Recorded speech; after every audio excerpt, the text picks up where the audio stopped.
Ladies and gentlemen, gather round because I've got a spine-tingling tale for you today.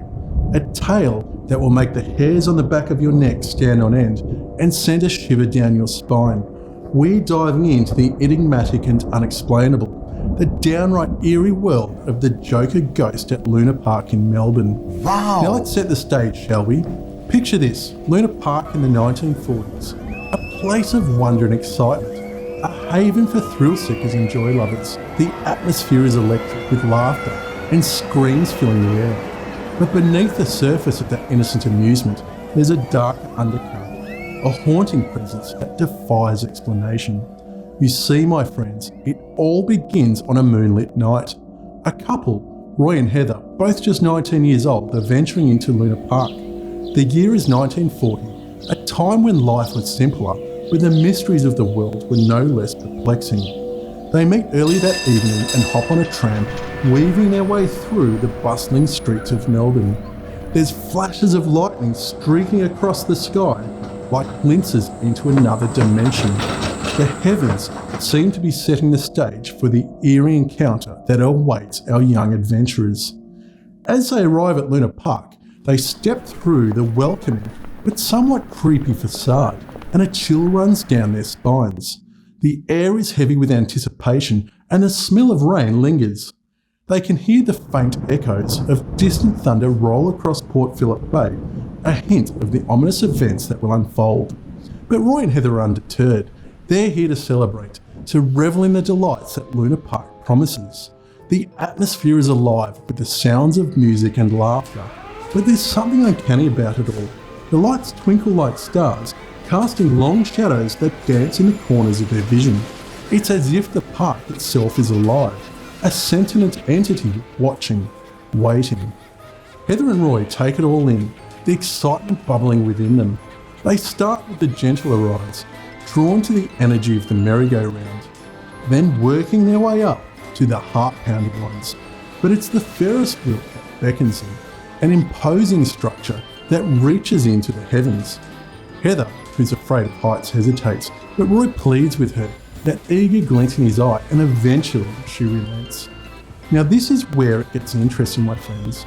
They climb into the cage of the Ferris wheel, the cool metal beneath their hands, their hearts pounding in sync with the rhythm of the park. The wheel starts to move and they ascend, the city below them becoming a tapestry of lights. It's beautiful, intoxicating, a moment frozen in time. But then out of nowhere, lightning strikes. The wheel is bathed in an eerie glow, a skeleton of metal against the night sky. Thunder roars, drowning out the music and laughter. Roy and Heather are momentarily blinded, disorientated, and as their vision clears, they find themselves face to face with a figure that defies all reason.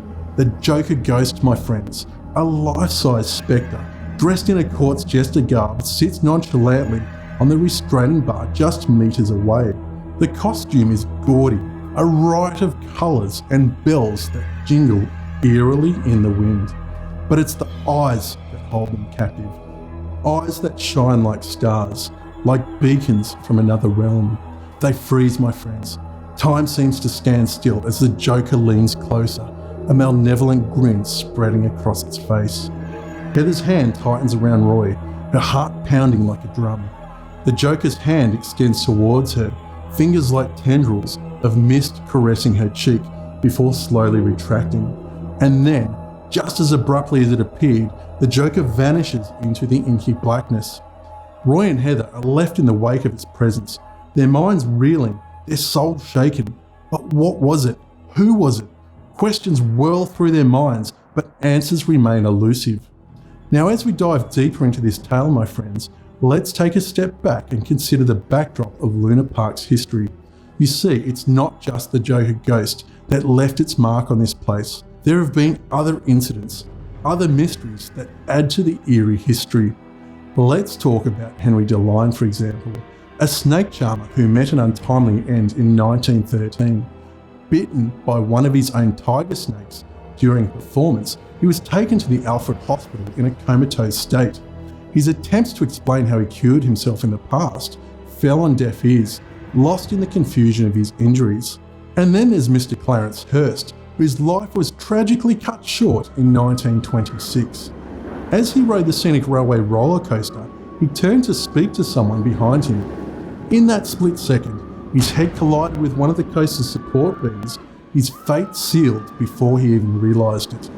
My friends, it's incidents like these that cast a shadow over Luna Park, weaving a narrative of mystery and tragedy. And as we return to the Joker ghost, we can't help but wonder, could these events be connected? Is there a deeper meaning to the Joker's appearances?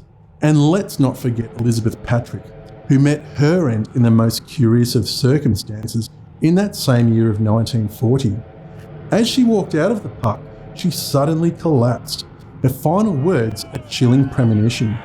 At the same time, a series of unfortunate events unfolded within the park, a symphony of chaos that culminated in her tragic fate. My friends, as I unravel this tale, I can't help but feel the weight of the unknown, the eerie presence that hangs in the air. The Joker ghost, the tragic incidents, the unexplainable.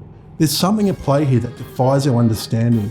Luna Park, once a haven of joy, is now a tapestry of mystery and darkness. So my friends, if you happen to visit Luna Park in Melbourne, tread carefully, keep your senses sharp and your wits about you, because you never know when the Joker ghost might make its chilling appearance, when the past might reach out and send a shiver down your spine.